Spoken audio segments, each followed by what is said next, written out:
ભરૂચ અંકલેશ્વર શહેર જિલ્લામાં મહારાષ્ટ્રીયન સમાજ દ્વારા ગુડી પડવાની ઉત્સાહભેર પરંપરાગત ઉજવણી કરી એકમેકને નવ વર્ષની શુભેચ્છાઓ પાઠવવામાં આવી હતી।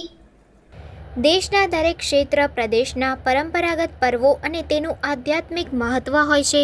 ગુડી પડવો મહારાષ્ટ્રીયન લોકોનું પર્વ છે। તેઓ આ પર્વને નૂતન વર્ષ તરીકે મનાવે છે। ગુડી પડવાનું ધાર્મિક મહત્વ પણ છે।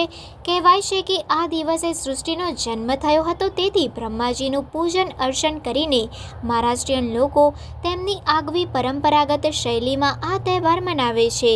બ્રહ્મ પુરાણ અનુસાર ચૈત્ર સુદ એકમના દિવસે બ્રહ્માજીએ સૃષ્ટિની રચનાનો પ્રારંભ કર્યો હતો। આ વાતનું પ્રમાણ અથર્વવેદ અને શતપથ બ્રાહ્મણમાં પણ જોવા મળે છે।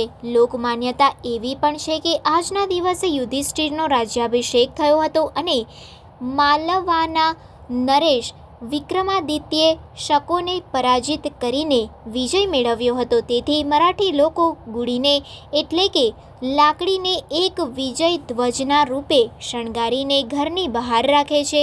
ભરૂચ તથા અંકલેશ્વર શહેર જિલ્લામાં વસતા મહારાષ્ટ્રીયન મરાઠી સમાજના લોકોએ ગુડી પડવાની પરંપરાગત ઉજવણી કરી હતી, જેમાં ઘર બહાર તાંબાના કળશને લીમડાના પાન અને સાડી સાથે શણગારી પૂજન અર્ચન કરી આરતી કરવામાં આવી હતી। ત્યારબાદ એકબીજાને નવ વર્ષની શુભકામનાઓ પાઠવવામાં આવી હતી।